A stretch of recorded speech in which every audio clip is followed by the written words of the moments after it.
Me? What this is, What first of all, is it? we'll start formally in a minute, and I'll do like an introduction. But it's a Mm. conversation, and I want to hear from you about what you do. Um, Mm. so, and then perhaps we'll introduce how we've worked together, and then Mm. I need to ask your advice. Oh, God. Okay. God help you. Yes, I No, will give it. no, yeah, yes, I will give it. But It's not. There's no refusal to give the advice. It's no, incoming. no, it's just got to help you with it. Yeah, Okay, sure. right, okay. Mm. So it is. I'm so grateful, and I'm really looking forward to this, to invite Ramona Ali tonight to tell me your story. So the Mm. easiest thing for me to do is read some intro I've pre-written, but that doesn't get to the Mm. heart of it. What do you do? Yes, always a good question. It's what aunties and uncles always ask me. What actually do you do? Because when you say you're a journalist, nobody really knows what that is. It could be an umbrella term for lots of things, which is kind of for me. So I started out with print media. And I worked for a magazine, a lifestyle magazine, and then after I left that magazine, I went freelance, and then I started. It was still into print, but it expanded also to radio and podcast, and then that also led to chairing events, hosting events, being a consultant on things, speaking. Yeah, so it's kind of become quite a broad canvas now that I can paint my skills on. So yeah, it's been really great fun, and it's something I've always been passionate about actually, even though it took me some time to get into it. But it's always been something that I've found very fascinating. It's just a way to really spread my wings where I'm really learning all the time. That's what I love about it. Writing is such a huge challenge every single time. Even though I've been doing this for about, oh God, over 20 years now, I've been writing. I love the craft of it, and I love the nature of like connection with other people and the stories that you cover about other human beings, and just the spectrum of like the human condition that you can cover in through your work. That's what I really love. Yeah. So talking about you, and then I want to ask you about a couple of articles. Um, Tell Mm. me about you and your relationship with Pride and Prejudice.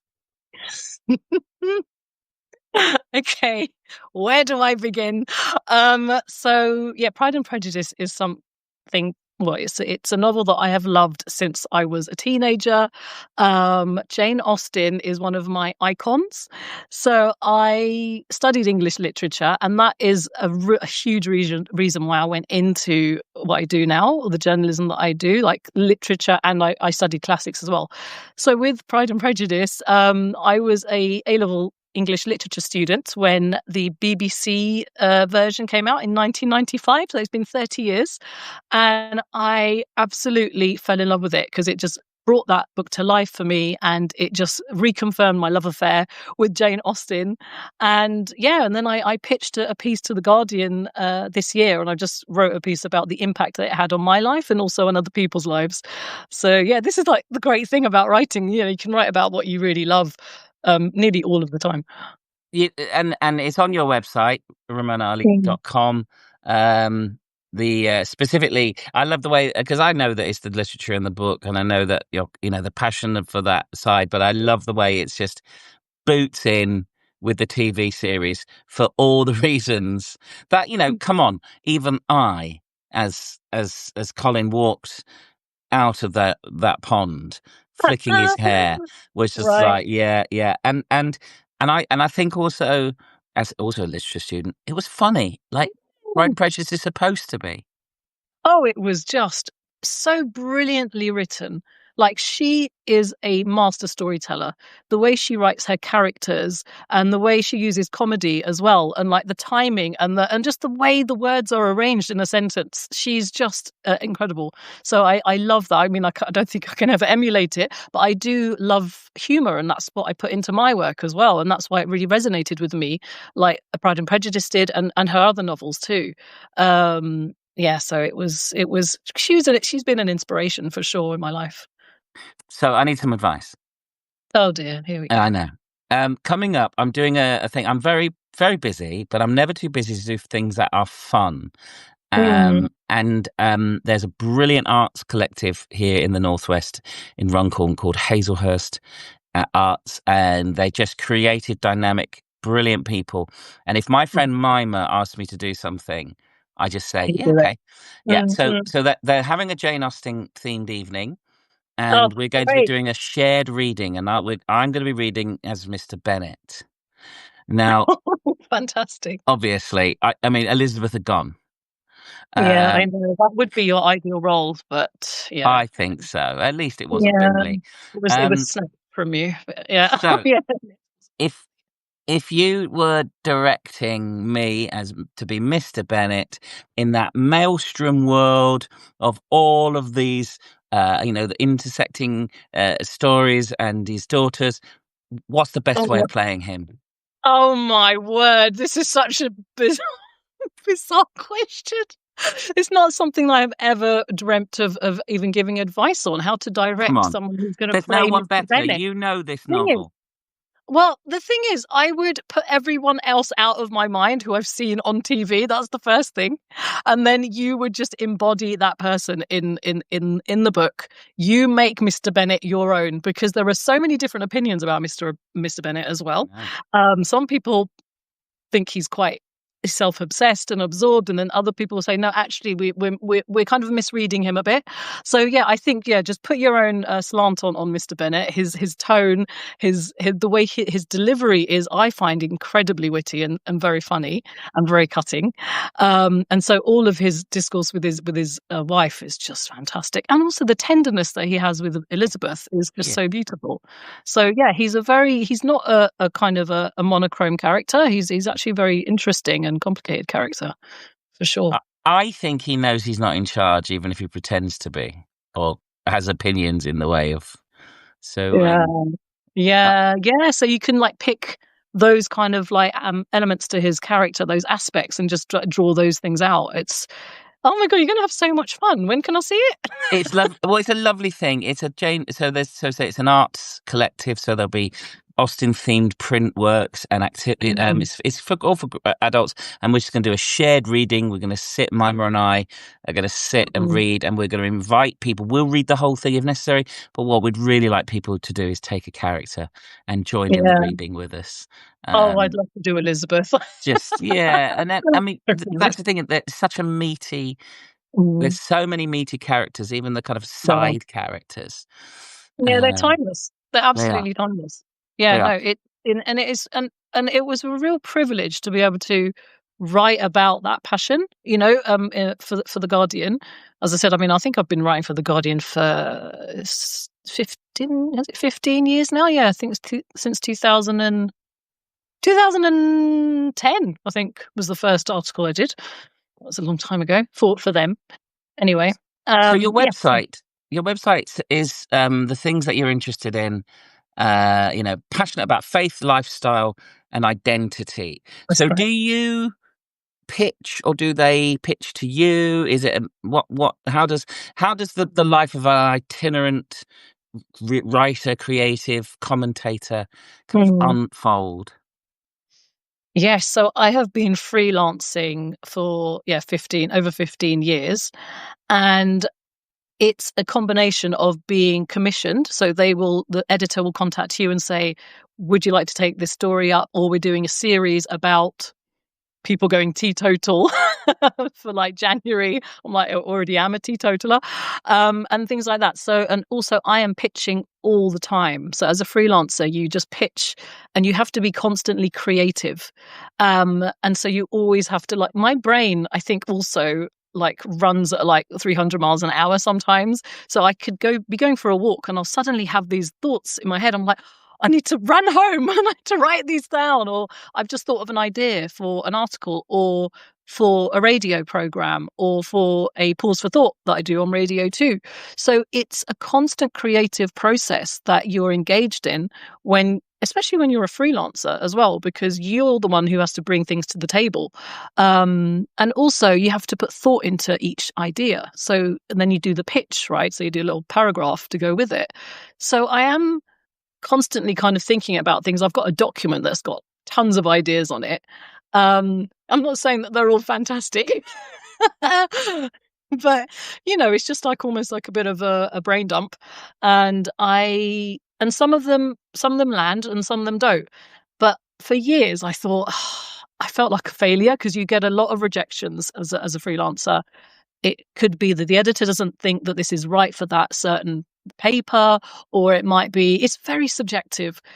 Because once I pitched the same story to two different editors in the same paper. One of them said no, and the other said, this sounds fantastic. So I was like, okay, this reveals a lot to me. And I think over the years, I've realized that all these ideas are actually really great ideas. It just maybe not necessarily won't be for that person that you're pitching it to. And I find that sometimes they don't have the space for that creativity and the imagination and the vision because they might be limited by resources, by page space, by maybe they've got other stories they need to bring in. So there are so many challenges that you have to keep facing head on when you are pitching. And with commissioning as a freelancer, when I'm commissioned, I do have also the right to refuse, right? So sometimes I have said no when I haven't felt that this is the right thing for me to do, or I may not be the right fit for that, or it's against some principles, perhaps. So I have refused sometimes, but not all the time, I have to say. It's difficult, isn't it? Because you do have your own framework, as a fellow freelancer, but Mm, also, some things lead to something else, and that's and very then true. it's a challenge, or being offered something. So for me, Mm, I'm a storyteller, and I used to do a lot more work in schools than I do now. I tour my own shows mm, now, it's like you, constantly pitching new ideas. Um, and I've turned down work when people have said, "Oh, we want to do this celebration day through mm, storytelling." And sometimes like, "Oh, that's a brilliant idea. I need the work, but I'm not the mm. right person for that particular subject because they're brilliant Exactly. storytellers from that faith or from that Yeah, celebration yeah, I've who done you that need as to go well. to." Yeah, definitely, definitely. It is a bit of an ecosystem, isn't it, as well? So, like, you kind of other freelancers and fellow kind of storytellers. So Yeah, you do think, hey, how is this? So it's not so much about your ego or about what you can get out of it. It's about how that story can be best told. So it may be that it'll be another person. It won't necessarily be you. So I am a big believer in the story itself and in the person behind it who is going to be the right person to tell it. So yeah, I mean, it's it, and I do like the kind of there is competition, but there's also some kind of solidarity, and I have also recommended other people to take on certain jobs at the yeah. detriment of my own Well, wallet. but But also you hope the rising tide lifts all boats, don't you? So, yeah, yeah. very briefly, looking at those three things: faith, lifestyle, and identity. Mm, Lifestyle. Are mm. you a leather-clad Muslim biker? I'm not. I'm not actually a biker, but I'm really glad that people think I am. There was a picture of me on a Harley, and so I did a pause for thought for Radio 2 about that experience because I met a whole bunch of Muslim bikers. They are a big collective that go across the UK, and now they've even got like kind of members from all over the world. And they just are really like lovely group of guys. They're so wonderful. They want to kind of change the image around bikers that are being like kind of rough and a bit mean and a bit like swigging their alcohol or whatever.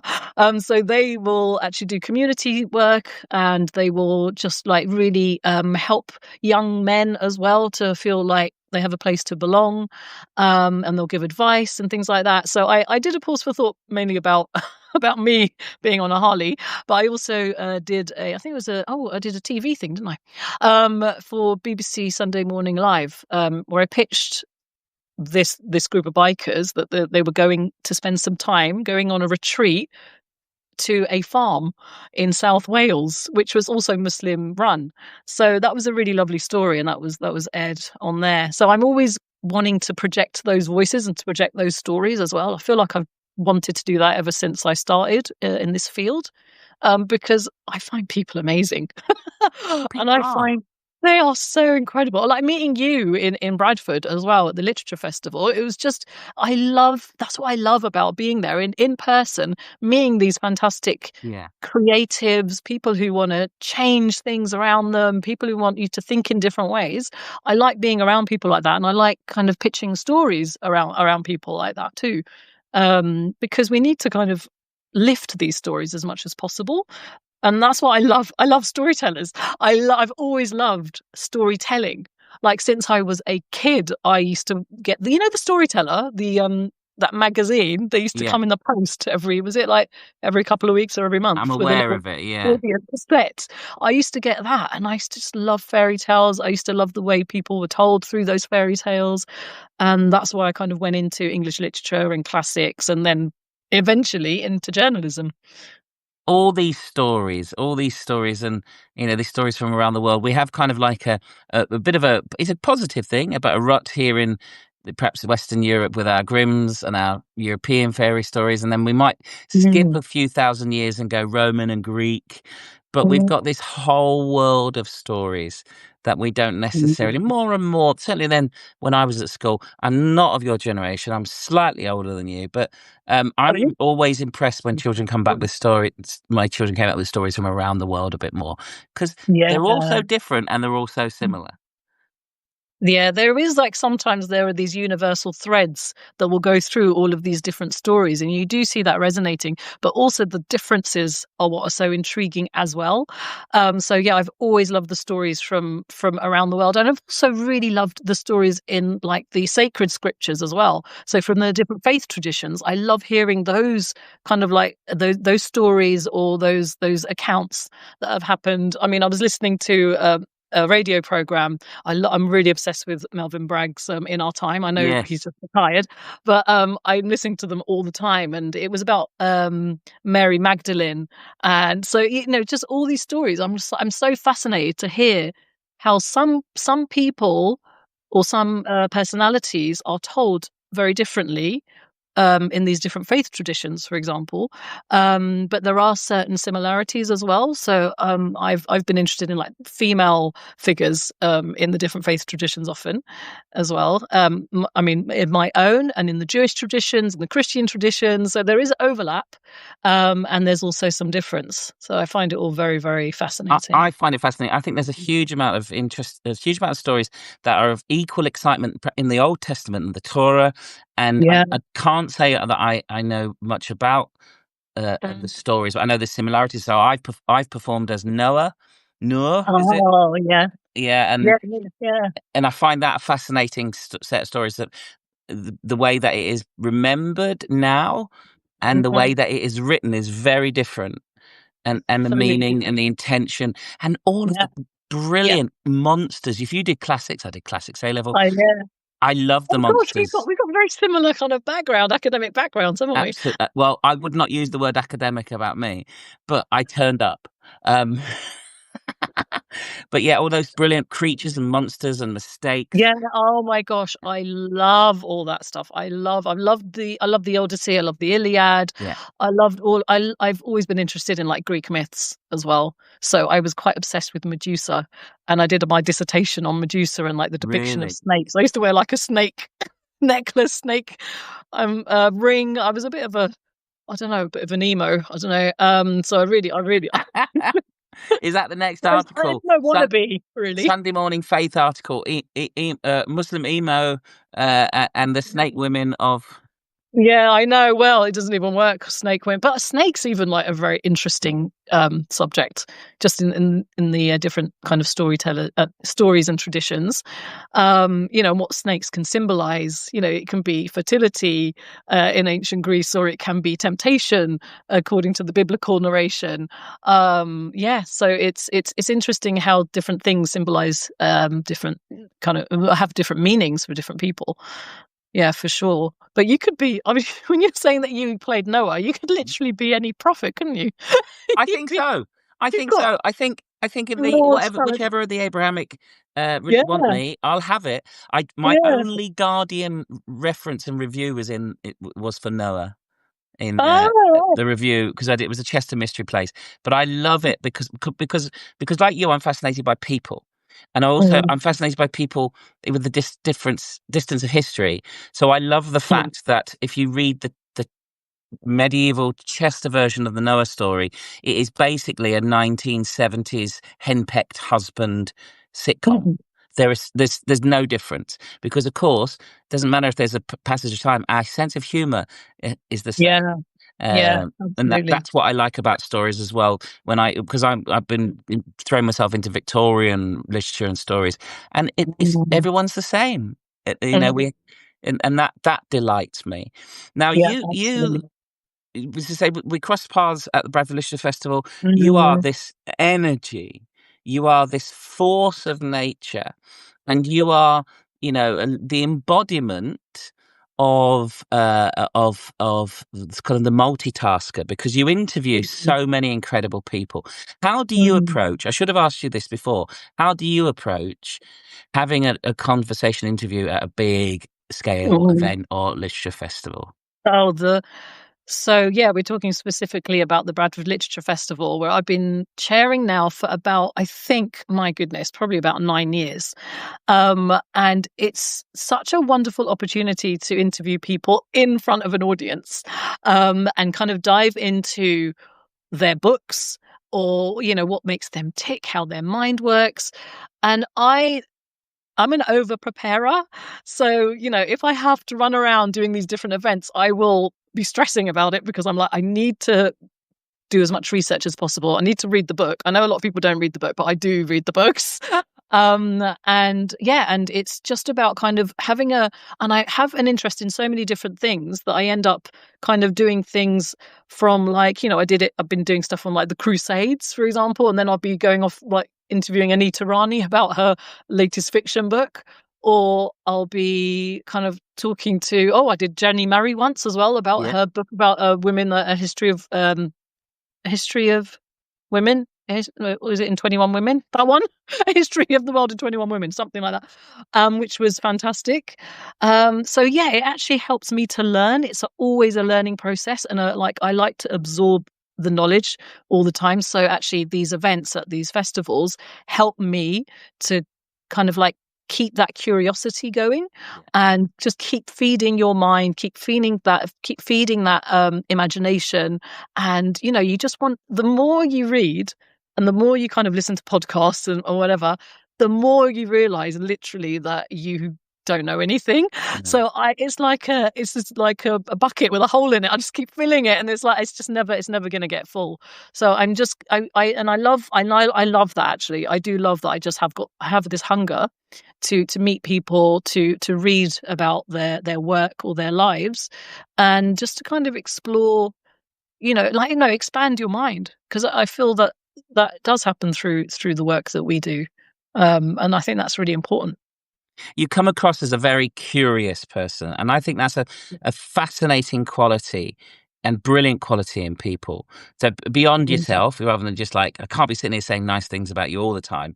But I Well, find that the more curious people are, and of course, young people are endlessly curious, and young people are yeah, endlessly asked questions. yeah, And then there's a mhm. point where curiosity becomes for lots of people, it's like, oh, I'll do that tomorrow. But you are endlessly curious, it seems. Yeah, yeah, yeah, and it does help because it if you're not curious, then what is the point of kind of like, you know going on? For me, it's like if I wake up every day and I don't want to learn something in that day, then I feel like that's a waste of my day.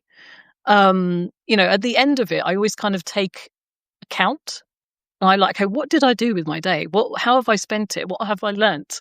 And what more can I do tomorrow? I can always do more. This is one of the things I do learn every single night before I go to sleep. That I always feel like, okay, I'm insatiable. I do need to know more. I need to learn more. But also, I am something of a procrastinator, so I can put things off, and I can watch things on TV and go, I will get to my to-do list as soon as I have a nice cup of tea Yeah. and a biscuit, and that can go on for about an hour and a half or something. Yeah, the tea just keeps getting filled. So yeah, so I am flawed, very, very flawed. But without the curiosity, you know, you To can't that really. end, to that end, how Mm. many books do you have on the go, and which three can you remember and recommend? Oh my goodness. Well, I have got right now, I wanted to go back to the classics because I really like my classics. So I'm I'm reading David Copperfield. Great. Yeah, by Dickens. And I am also reading a beautiful book by a friend of mine, actually, Catherine May, and it's called Enchantment. Oh, brilliant. I've And read Wintering. that's fantastic as well. Yeah, she's Yeah. a beautiful writer. So yeah, I'm reading Enchantment, which is about kind of, living through how do you reignite wonder in an exhausted age. Which I do feel sometimes. I do feel the fatigue a lot, and sometimes you do get um, you feel a bit low about like being rejected or not really being able to really flex your kind of writing skills. So like I'm reading that, and it's just the way it's written. It's just about kind of re-enchanting your life. Kind of like bringing enchantment back into your life. So that's another book I'm reading. Another one is No God But God, and that's by Reza Aslan, and it kind of gets to the core of like kind of Islamic belief, not about the rituals or anything, but like about the meaning of things, and he kind of really expands your brain around, and like makes me rethink certain things instead of like taking things on surface level. He goes, like history. He goes, it doesn't matter if like if this is contested, but it's about what it means to people, and that's what faith is. That's what he's saying in it. So that's another book I'm reading. And he also was at Bradford Literature Festival. He came and he did an event there, but unfortunately I didn't chair him. I would have loved to have chaired his event. But yeah, Everything I ever want to see at the festival always clashes with something I'm doing as well. always, Um, always. You always clash with all my events. All of yours do. I think we're pretty busy, Yeah, as, busy people, busy people. but that's the fun of it as well. Well, then So anyway, in Bradford anyway, it's yes, it's mad. It's mad. Everyone go to Bradford Literature Festival. it is. I They- can't recommend it highly enough. And also, yeah. the podcast feed is like what you say. It's like going on a night school. And there's Yes. just a Yeah. curiosity. And of course, because of the Mm, nature of the festival and the nature of your writing, it's mm, very, I think for me, it's very important because I can't say that I was brought up as a Southeast London boy mm, who lived in a monocultural community, not a particularly mm, a pleasant community. I was not brought up to know or understand fully the world, the Muslim world, and yeah. yet it seems if you were a similar age now, you turn the TV on, the Muslim world is being discussed endlessly, but not Yeah. in Yeah. the way that Mm, feels right. And I know that's a big part of your work and your writing. yeah. What Yes, what it is. what's Yeah. important about that for you? Yeah. So one of the reasons I did get into journalism is because I was just so frustrated with the way that Muslims were discussed in the media, and I felt it was so limiting, and it did not express who I was as a Muslim, and it didn't express what I believed.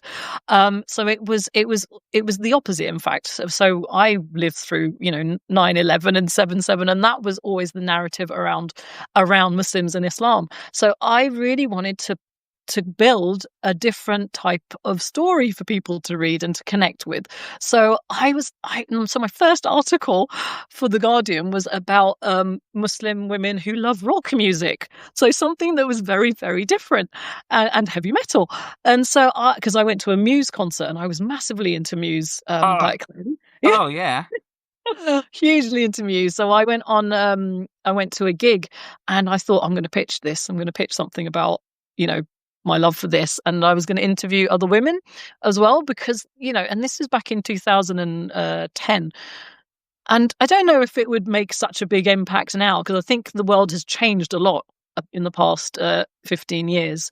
But I really wanted to kind of put the spotlight on these stories and on these people who aren't always seen in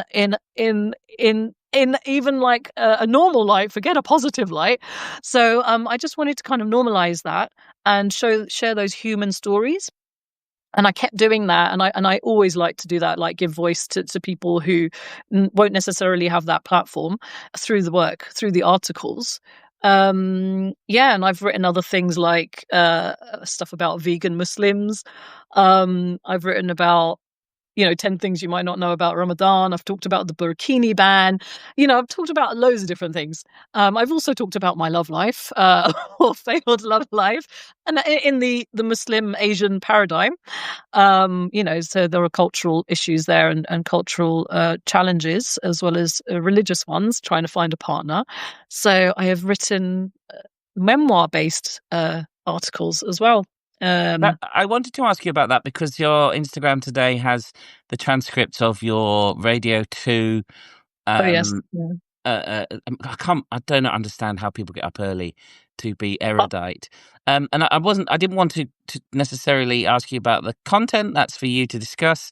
I think that's a personal element, but I don't understand, as someone who tells stories, other people's stories, I do not understand how you can be so honest and raw Mm. and open and sit down, write that, and then share it. That to me Mm. is impossible. How do you approach this Yeah, autobiographical element of you?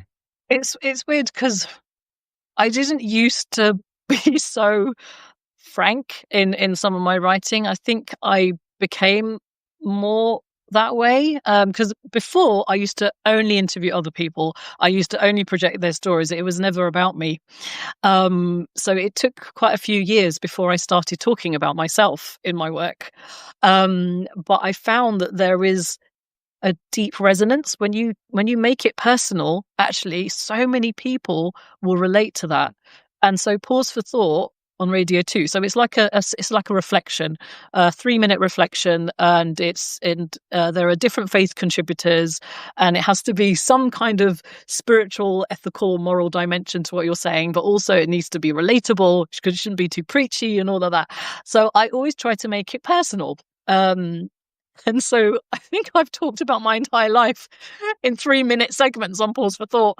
So it will be things like my failings, my relationships with, like, my mum, for example, or I will talk about grief. I will talk about friendships that have either, like, lifted me, or some that have left me like feeling bereft, because, like, sometimes they have broken down. So it's very cathartic in a way for me to write these things, um, because it can be a very lonely experience to write, Mm. because you're on your own, you're trying to figure out what you want to say, and in that time, it's just you kind of trying to make that judgment call on what you're going to share. Um, and I felt very apprehensive the first time I wrote something very deeply personal, which was about, or was one of the first times, it was about a broken engagement that I went through. So the Guardian had contacted me and asked me to write something for their series that was entitled "The Moment That Changed Me." So I did a piece around my an engagement that I had, and I broke it off, and it was a very painful time for me, and I kind of wrote about that, but without indulging too much in what happened, but giving enough to the reader so that they would kind of understand what I went through. Because when you speak about things that are personal, you also have to strike a balance, because there are other people involved in that story. There's my family involved in that story. Is that person, or that ex-fiance who's involved in that story. So you kind of have to also be very conscious and protect some of those identities, protect some of the things that happened in real life. So some of the stuff that I do share, it will never be 100% of what's happened to me, but it will be a glimpse into what happened. So that was it can be very, very, very challenging to share it, but I felt the need to share it, because I realized there are so many people who have gone through the same kind of experience. And there are so many people who need to kind of see that recognition as well, in that. And people have reached out to me and said, I'm so glad that you could talk about something that I find impossible to talk about um, publicly. So it has been an incredible and a very moving experience to write in a very vulnerable and open way. It's helped me in certain ways, and I hope that it's helped other people as well. And also, I want people to kind of, I want to kind of be an open person. I want to offer who I am to people in a way that is accessible and people can resonate with me, in a way that's really authentic and just really honest. So yeah, that's probably why. I don't even know. That's a very warbled reply to that No, question, it but makes so much sense, and it is yeah, so much you. You are a joyful person to be around. Your yeah. enthusiasm, your energy, your positivity. I see how people respond when you come into a room. Everyone wants a piece of you. Well, Uh, I want a piece of everyone. I I can think it's see that that way too, around. but it also does shine through in your writing. Now, I've got two Mm, things I want to thank you. address, and then want to ask you what for your cultural comfort places. And if people want to ask a question as well, if you're open to that, if they're Mm. there, then you can type it in. One, why did you spend your youth promoting illegal drugs? Oh no. Okay, that No, we haven't got time to answer that. Find the article yourself. No, go quickly. yeah, The 30 thank second you. Yeah, people version. can find the article themselves. Yeah, that was a recent piece. That was Very funny. I didn't pitch that one, surprisingly. So it was a Guardian series. So they invited lots of different writers to talk about their favorite t-shirt. And I was like, well, it's the most memorable t-shirt. I don't know if it was my favorite one. And it was a t-shirt that I got when I was 14 or 15 years old. And I thought it said 7 Up. It was a can of like, the 7 Up can, and the bubbles were coming out of it. And but I didn't realize it said E Up, not 7 Up. And and I You, none of my family realized. We were very innocent. And I well, wore it around Europe on a trip, family trip. well, it's an amazing story. It is brilliantly story. Please, I'll put a link to it as well Sure. in the notes for this. Yeah. And also for all the kindness that you carry, I'm you bully me. Do I? You do bully me about. Why I would you was do? open with you about my youth, and Oh, no, it wasn't bullying. It was a moment of connection. Are you talking about level 42? yeah, I'm enjoying this reframing. Come on, It wasn't. I as soon was it running in the family? What was yeah, playing by yeah, level something like 42? that, something It like was that. in the end of it was like the rap party for Yeah, Bradford yeah, Literature yeah. Festival. And suddenly you were like, do not change that. Uh, The track. And I was like, did you like level 42 as well? And I just burst into laughter. yeah, yeah. Because not I said not a lot of people would admit to that. But I mean, Ah, I loved level 42 back in the day. back Back in the in the day. day. It Still was do. They good. just passed through Liverpool on tour. I would have gone. I would have taken my son, who's just about to go and see, oh gosh, the Irish rappers who've been in a lot of trouble. Oh, you mean Kneecap? Kneecap. He's just about Yeah. to go and see Kneecap, and I would have loved for him in the same month to have seen Level four. Level It's a slight 42. difference, I think, And between them two groups. No? Mm. Okay. No, the impact and the meaning and the politics are all right on. there you go. Okay. Oh, you're so Barry funny. You're so Barry's funny. Barry's put a link there. My favourite childhood outfit. Again, if you want Okay. to ask Thanks. Ramona a question, please do so now. What have you got going? What have you got happening? What can you tell us about? What are you doing? Oh, what am I doing right now? Well, I've got to write a pause for thought for next week.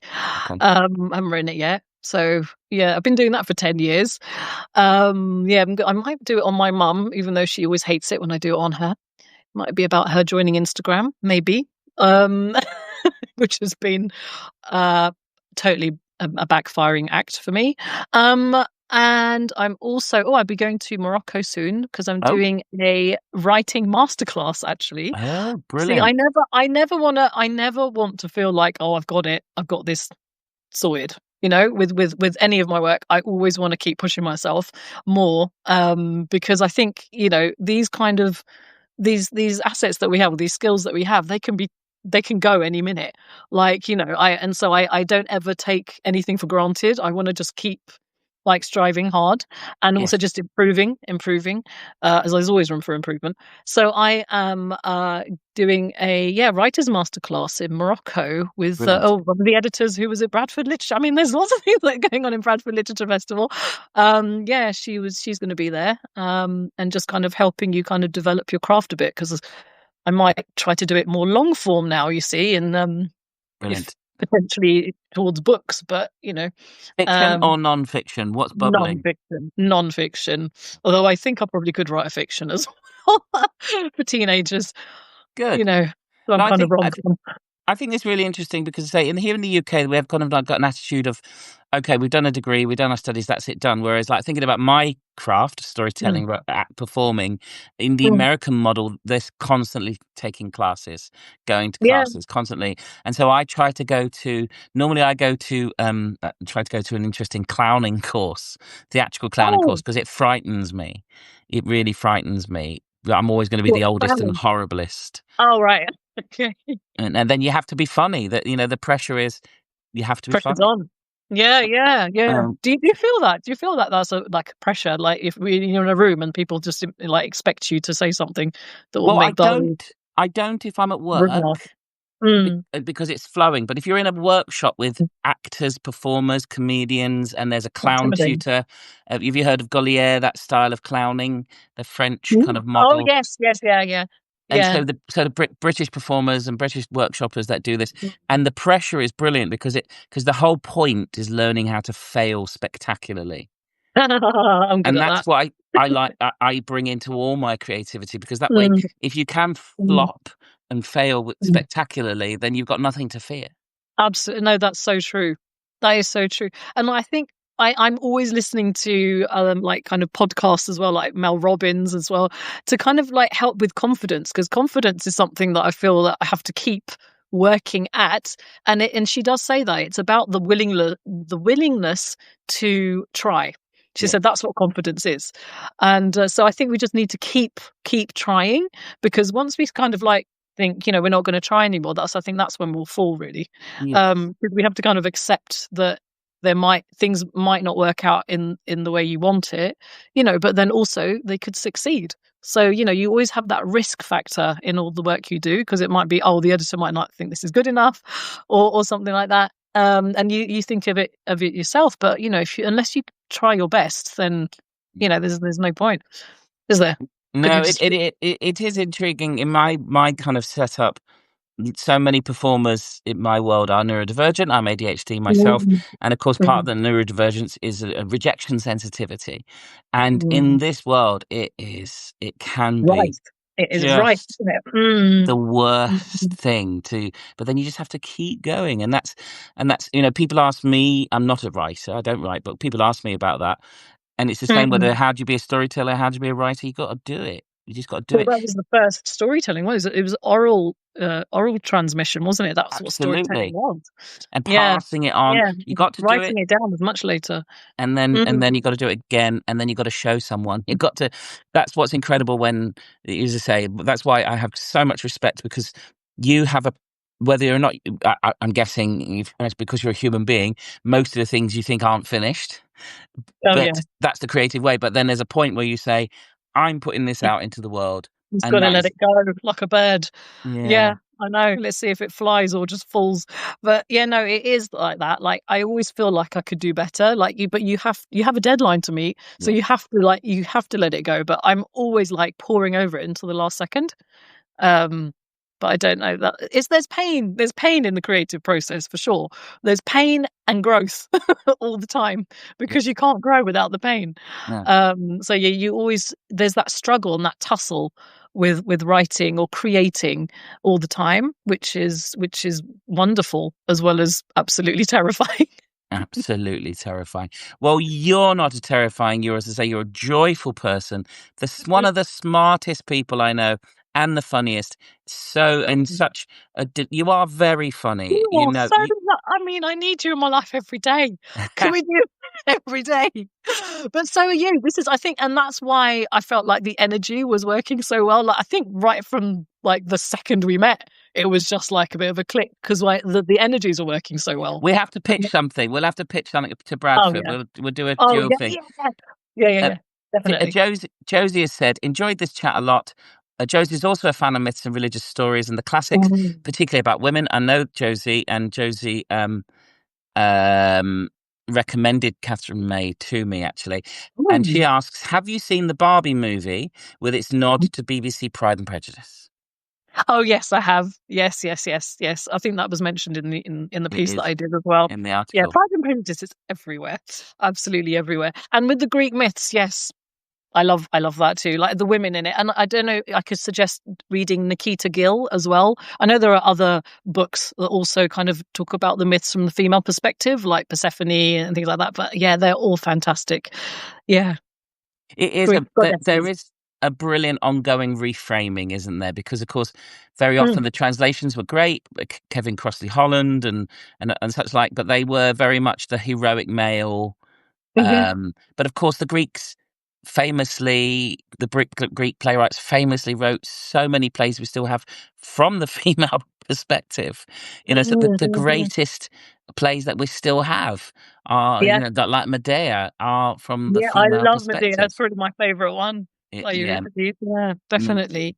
Yeah, it's yes, so fascinating, so fascinating. And like even like the female figures in like the Agamemnon as well, like Clytemnestra, yes. they're so powerful.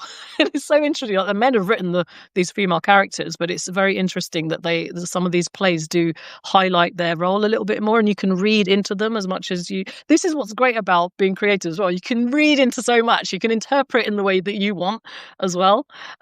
I mean, some people will call it bullshitting, but others will be calling it creative interpretation.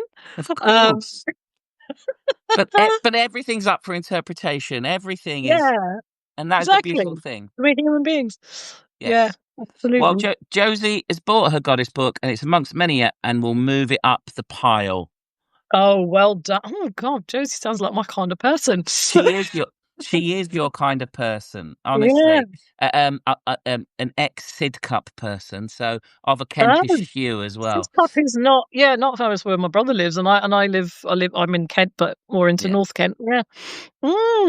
How Right then. lovely. Yes. Yes, right then. You have a similar energy, I believe, and interest and intellects. Right. I'm going to draw this to close. So I'm so grateful for the time you've given me. Um, No, thank you for inviting me. It's been lovely. Really lovely. It's been Really great. lovely, and I You're enjoy. I brilliant. I shall enjoy your reading, and we will cross paths, I'm sure, in Yeah. Bradford again. Yeah, definitely. You don't want my cultural thing then now. We can What's that? finish. Yeah, My cultural, what do you call it? My yeah. Your cultural cultural comfort zone. Go on. Yeah, give us your cultural very, very, comfort zone. very quickly. I can't believe I've Oh managed God. to go like nearly an hour without even mentioning Korean drama or Korean music. But yeah, that's my cultural comfort Everything zone. is Korean at the minute, which is brilliant. But Well, yeah, yeah. K-drama and K-pop are and also reality dating shows, which was in my pause of thought that I just posted today. yes, I did read that. Yes, the reality dating Yeah. shows, but also Great. for children. And I'm sure but there's something called Demon Hunters, which apparently kids have Yeah, gone K-pop Demon Hunters. crazy for, but it's in that because I don't know anything about it. My children are late teens and beyond now. Mm, mm, mm, mm. But I need to, for professional reasons, I need to be up to date with these things. So Me too. it's culturally very interesting and I think that's the Netflix generation, isn't it? Well, maybe, yeah. I mean, the thing is, like, I think there's this whole like Hallyu, this Korean wave that is taking over now, and it's just really interesting. Like the quality of the music and the dramas, it's just so high. But with the K dramas, it reminds me of like my when I used to watch Indian films back in the day or Bollywood films. They have that kind of the intergenerational stories as well. I love the relationships from the different, like the grandmother, the grandparents, and the grandchildren, and the fathers and the sons, and the mothers and the daughter, whatever any way around it works. And also they've got the cheesiness as well. So they have it takes about 12 episodes before you even get like them holding hands or something. So they really invest in the emotional romance rather than like anything physical from the start. So I appreciate that because it speaks to my sensibilities as well. And they do the Koreans do a damn fine barbecue as well. Now, They do. I have had a halal Korean barbecue, I have to say. that's good. Very good. Maybe for Right then. football. Yeah. Such a privilege to share time with you. So You are such a pleasure. Real so pleasure. intelligent, so interesting, so funny, and so approachable in your writing and how you come across. My I gosh. Can you please celebrate who write my you are. Bumble profile or something on my dating app? You need to write my Bumble profile. Well, why don't I get my cousin Father Christmas to say nice things about you? You can put that on your Yeah. Bumble, yeah. Yeah, I will do a video. Yeah, maybe. This is why you should Recommendation. go out with me. 5 stars. Liberating. Okay, well, thank you so much. Honestly, you're just so wonderful, and it's been such a pleasure. And I could go on chatting, but I think everyone wants to go to bed.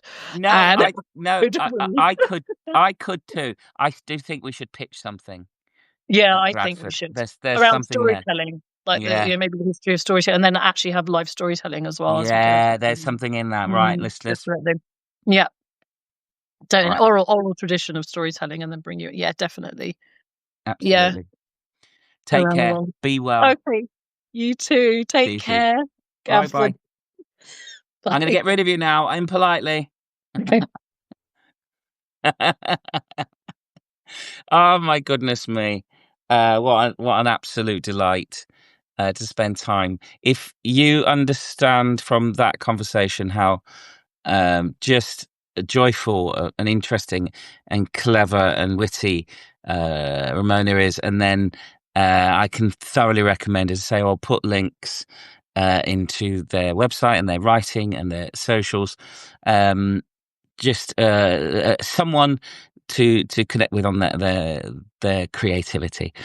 Right. Well, there we go. Now I need to sort out who's next week. There will be more next week as we run into Christmas. It gets very busy for me again. I've just been out telling lots of ghost stories. I've still got some more ghost stories to tell. And then I'm currently writing my cousin Father Christmas's show. He's very demanding.